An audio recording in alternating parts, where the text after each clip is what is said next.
पाठ संख्या आपका 9 है, वीडियो संख्या भी 9 है। अब तक हम पढ़कर आए हैं आर्थिक और सामाजिक प्रभाव। आज हम पढ़ने वाले हैं कि राजनीतिक प्रभाव क्या रहे औद्योगिक क्रांति के। राजनीतिक प्रभाव में भी जो है काफ़ी जो है ना विश्व को प्रभावित किया, भारी परिवर्तन जो है हुए, इनका वर्णन हम करेंगे। तो पहला जो बिंदु है वो है इंग्लैंड का जो है एक शक्तिशाली देश बनना। इंग्लैंड बहुत शक्तिशाली देश हो गया। कैसे हुआ?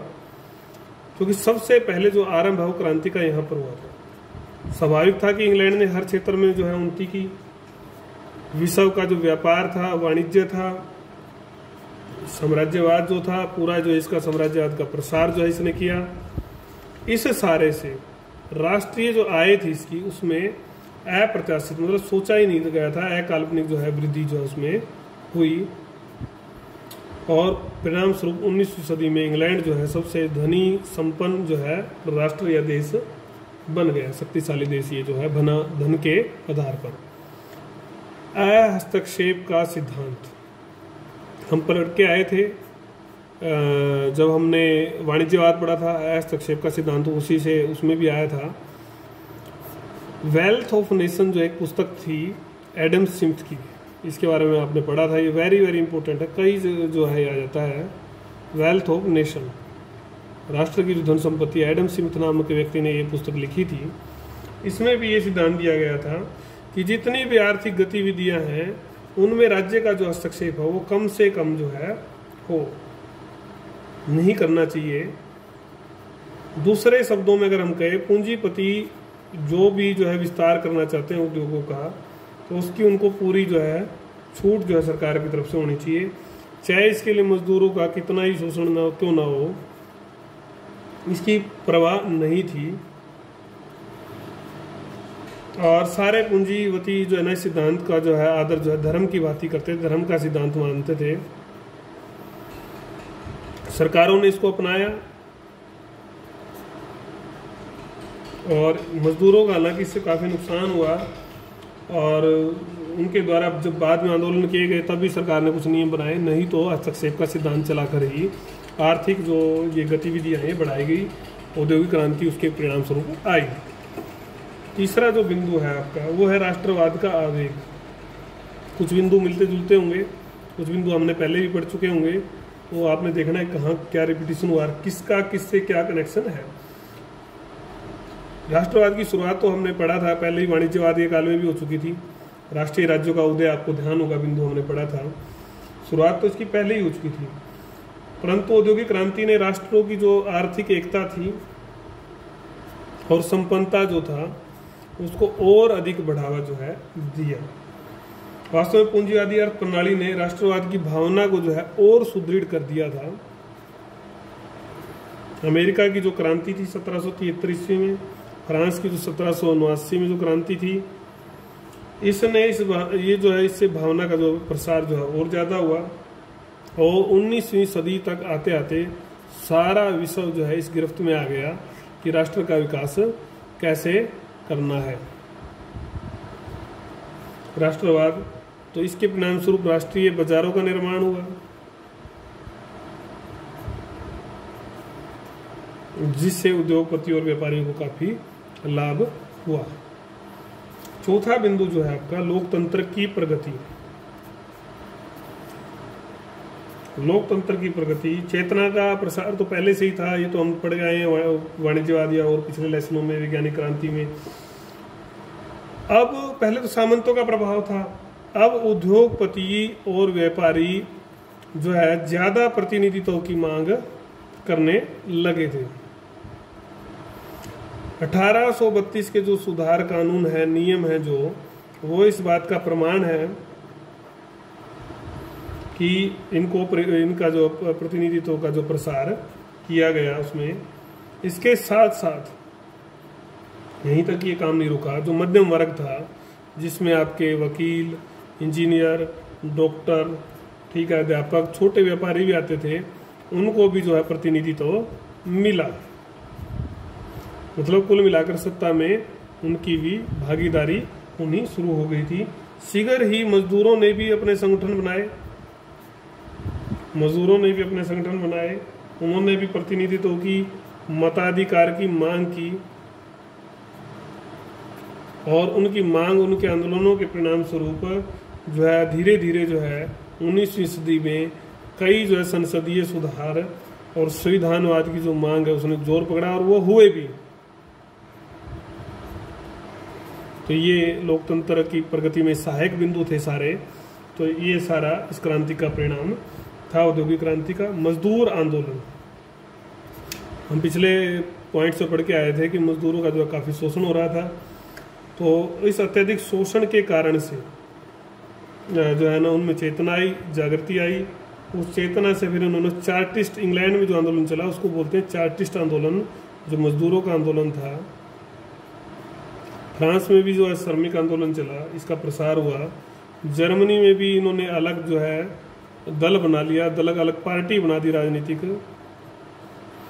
धीरे धीरे मजदूर वर्ग एक राजनीतिक शक्ति के रूप में, एक राजनीतिक वर्ग के रूप में उभर कर जब ये सामने आए। और आने वाला जो समय था फिर समाजवाद तथा मार्क्स का जो साम्यवाद था, ये भी जो है एक नए आंदोलन थे, नई विचारधारा थी। इन्होंने एक वैचारिक आधार जो है मजदूर आंदोलन को दिया। बहुत बड़ा परिवर्तन था ये। छठा जो बिंदु है वो है नए राजनीतिक सिद्धांतों का उदय। नए राजनीतिक सिद्धांतों का उदय कैसे हुआ इसको देखेंगे। औद्योगिक क्रांति के परिणाम स्वरूप व्यक्तिवाद, उदारवाद, अभी हम पढ़ के आए ना, मार्क्सवाद, साम्यवाद, समाजवाद, इस प्रकार की पूंजीवाद, कई जो है विचारधाराएं उभरी, कई विचार जो है, कई सिद्धांत जो है उभरे, उनका विकास हुआ। व्यक्तिवाद और उदारवाद, व्यक्तिवाद और उदारवाद जो विचारधाराएं थी वो पूंजीवाद के वर्सेस थी, पूंजीवाद के विरोध में जो है वो उभरी थी। जहां पूंजीवाद में उत्पादन के साधनों पर निजी स्वामित्व था और निजी लाभ की मुख्य बात थी, समाजवाद में क्या कहा गया था कि आय के जो साधन है उनका समान जो है वितरण पूरे समाज में किया जाए। मार्क्स ने वैज्ञानिक समाजवादी विचारधारा का भी प्रतिपादन किया। तो ये नए राजनीतिक सिद्धांतों का उदय वाला बिंदु हमने पढ़ा। उसके बाद सातवां बिंदु जो है वो था विनाशकारी शस्त्रों का जो है निर्माण। हमने पिछले में पढ़ा था कि साम्राज्यवाद बढ़ गया था, उसके बाद से सैन्यवाद और युद्धों का ऊपर जो है इनका जोर आया। तो उस भावना में, उस साम्राज्यवाद की भावना में ये सैनिक संख्या भी इन्होंने बढ़ा दी और कई देशों ने विनाशकारी तकनीकी खोजों का, वैज्ञानिक खोजों का लाभ उठाकर जो है बड़ी संख्या में जो है सैनिक श्रेष्ठता स्थापित करने के लिए इंग्लैंड और जर्मनी की अगर हम बात करें तो इन्होंने बड़ी संख्या में जो है हथियारों का, शस्त्रों का निर्माण जो है किया। और इनका प्रयोग फिर इन्होंने प्रथम विश्व युद्ध में, आपको पता ही है, हुआ, फर्स्ट वर्ल्ड वार में। और इससे आपको पता है फिर जन धन की जो है अपार जो है हानि हुई थी। तो ये हमने पढ़े जो है राजनीतिक प्रभाव, भारी परिवर्तन आए। इंग्लैंड शक्तिशाली देश हो गया था और आपका हस्तक्षेप का सिद्धांत लगाया गया, पूंजीपति वर्ग को सारी छूट दी गई, राष्ट्रवाद का आवेग आया, फिर लोकतंत्र की प्रगति हुई, मताधिकार की मांग बढ़ी, संसदीय संविधानवाद के सुधार हुए, मजदूर आंदोलन चला, चार्टिस्ट आंदोलन, समाजवाद, इनके कारण से नई विचारधाराएं, सिद्धांत आए, समाजवाद। और फिर विनाशकारी शस्त्रों का जो निर्माण का जो बिंदु था वो हुआ, उससे अपार जनधन की हानि फिर आने वाले समय में हुई। अब हम इसी वीडियो में पढ़ेंगे वो बिंदु है हमारा सांस्कृतिक प्रभाव का। क्या सांस्कृतिक प्रभाव जो है, आखिरी जो इसका परिवर्तन, ये इम्पोर्टेंट क्वेश्चन है जो हम पढ़ रहे हैं कि कैसे परिणाम पड़े। अगर सारे प्रभाव को अगर आप एज इट इज लिखेंगे तो उत्तर आपका बहुत बड़ा हो जाएगा। तो इनको आपको शॉर्ट करना पड़ेगा ताकि आपका उत्तर भी पूरा हो जाए और कोई बात भी, महत्वपूर्ण बात भी न छूटे। हमने इसका तरीका आपको पहले सिखा चुके हैं, 4 सेमेस्टर लगातार सिखाते हुए हो गए हैं। तो आपने देखना है कि उसी तरीके को लगाकर आप कैसे अपने नोट्स डेवलप करेंगे। इसमें अगर हम बात करें तो पहला जो बिंदु है वो है रूढ़िवादी व जो अंधविश्वास थे उनमें जो है कमी आई। जो रूढ़ि विचार थे, अंधविश्वासों में कमी आई। जन शिक्षा का बिंदु हमने पढ़ा था। समाज के परिवर्तनों में जन शिक्षा की जब शुरुआत हो गई तो इससे वैज्ञानिक दृष्टिकोण जो है विकसित हुआ, यातायात और संचार भी आया। इन सारी चीज़ों ने जो है लोगों के विचारों में परिवर्तन किया और लोगों को प्रगतिशील बनाया। लोग जब प्रगतिशील हो गए तो उनके विचारों में तर्क और उदारता का प्रसार हुआ, उदय हुआ। अब इसके कारण से रूढ़िवादी विचारों में और अंधविश्वासों में कमी आनी शुरू हो गई थी। दूसरा बिंदु जो है वो आपका उपभोक्तावादी संस्कृति। उपभोक्तावादी संस्कृति, पहले तो आपको पता ही केवल जरूरत की चीजें ही उत्पन्न हम करते थे केवल। अब लेकिन ऐसा नहीं था, बृहत उत्पादन हुआ, बड़ी संख्या में उत्पादन हुआ, मानसिकता में बदलाव आ रहा था कई कारणों से, वैज्ञानिक खोजों से। पहले धर्म का प्रभाव ज़्यादा था, अब धर्म का जब प्रभाव कम हो गया तो उसके कारण से लोग अधिक से अधिक सुविधाओं के ऊपर ध्यान देने लगे कि इस लौकिक जीवन को, ई लौकिक को जो है कैसे जो है सुख में बनाया जाए। उसके लिए नई नई सुविधाएं, नई नई चीज़ें जुटाने में लोग ध्यान देने लगे। साथ ही धन की भी लालसा बढ़ी। जब धन की लालसा बढ़ेगी तो स्वाभाविक रूप से भौतिक सुख ही उनका प्रमुख लक्ष्य हो गया। तो भौतिक सुख जब लक्ष्य हुआ तो इस संस्कृति को बढ़ावा मिलना तय था। तीसरा बिंदु जो है वो आपका साहित्य पर प्रभाव। अब साहित्य पर जो समाज में उस समय घटित होगा, आपको पता है साहित्य समाज का दर्पण होता है, तो जैसा जैसा घटेगा वैसा वैसा आएगा। साहित्य में भी परिवर्तन आना स्वाभाविक था, तो जैसी जैसी समाज की परिस्थितियाँ होंगी वो सारा साहित्य में दिखाया जाता है।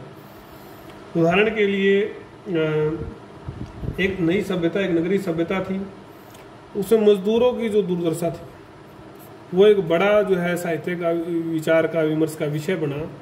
तो इस विषय में जो भी लोग वहाँ थे तो वो देख रहे थे कि स्त्रियों का, बच्चों का, मजदूरों का कैसे जो है शोषण हो रहा है। तो इस शोषण पर उन्होंने बहुत सारा साहित्य लिखा, बहुत सारी चीज़ें लिखी, कैसे पूंजीपति वर्ग है अपनी लालसा को पूरी करने के लिए मानवता के सभी जो मानक है वो हो चुका है, सीमाएं लांघ चुका है। सजीव चित्रण इन लोगों ने, इन साहित्यकारों ने, लेखकों ने उस समय का प्रस्तुत किया है। उनमें अगर हम बात करें तो आपके विलियम वर्ड्सवर्थ थे, जॉन रस्किन थे, और पर्यावरण के प्रभाव पर भी इन्होंने अपनी रचनाएं लिखी है। पर्यावरण पर जो क्या प्रभाव जो है इस औद्योगिक क्रांति के पड़े थे। चौथा जो बिंदु है वो आपका विज्ञान एवं तकनीकी क्षेत्र में प्रगति।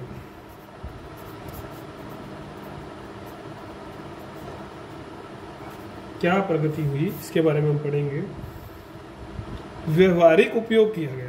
जब व्यवहारिक किसी चीज़ का प्रयोग होता है, आप इस इतिहास को जो पढ़ रहे हैं इसका भी अगर आप व्यवहारिक प्रयोग करेंगे तो आपको बहुत सारा इससे सीखने को मिलेगा जीवन में। हम कई बार लेसन पढ़ते वक्त, पाठ पढ़ते वक्त, टॉपिक पढ़ते वक्त भी आपको अपने जीवन से कोरिलेट करके आप चीज़ों को देखेंगे तो आप समझ पाएंगे। तो व्यवहारिक उत्पादन करके उत्पादन भी बढ़ा था और परिवहन के या जनसंचार के जो है नए साधन आए थे। इन सब का जो है विकास जो है हुआ, महत्वपूर्ण जो है परिवर्तन आया, जिसका कारण था फिर जिसके परिणाम स्वरूप आई औद्योगिक क्रांति। तो इस सारे ने जो है ना और बढ़ावा दिया कि और चीज़ें खुल जाए और वैज्ञानिक क्रांति की जाए। बड़ी बड़ी जो है प्रयोगशालाएं, लेबोरेटरी जो है बनाई गई, स्थापित हुई। इंजीनियरिंग की जो शिक्षा थी उसका जो है महत्व जो है बढ़ा इस काल में। और जब ये सारा महत्व बढ़ गया तो असाधारण जो प्रगति हुई, हजारों लाखों की संख्या में जो खोजें हुई, ये इस का ही परिणाम था कि औद्योगिक क्रांति में विज्ञान और तकनीकी शिक्षा को की जो है प्रगति हुई थी। तो सांस्कृतिक प्रभाव हमने पढ़े, रूढ़िवादी और अंधविश्वास में कमी आई, उपभोक्तावादी संस्कृति को बढ़ावा मिला, साहित्य का प्रभाव देखा और विज्ञान और तकनीक क्षेत्र में जो है प्रगति देखी। ये आपका लेसन जो है यहाँ पर कंप्लीट हो गया है। इसके बारे में कोई भी अगर आपको डाउट है तो आप व्हाट्सएप से मुझे पूछ लें।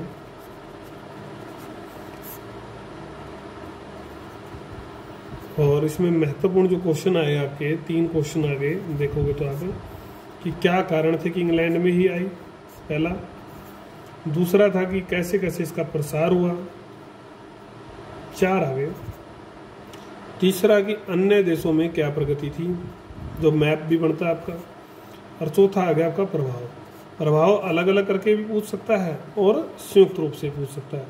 केवल राजनीतिक प्रभाव पूछे तो राजनीतिक लिख दो, केवल सांस्कृतिक पूछे तो सांस्कृतिक लिख दो, और सारे प्रभाव पूछता है तो सारे आपको लिखने हैं। तो अगली वीडियोज में हम देखेंगे फिर आपका पाठ संख्या 10, जो कि इस आपके इस सेमेस्टर का अंतिम पाठ है, कृषि क्रांति।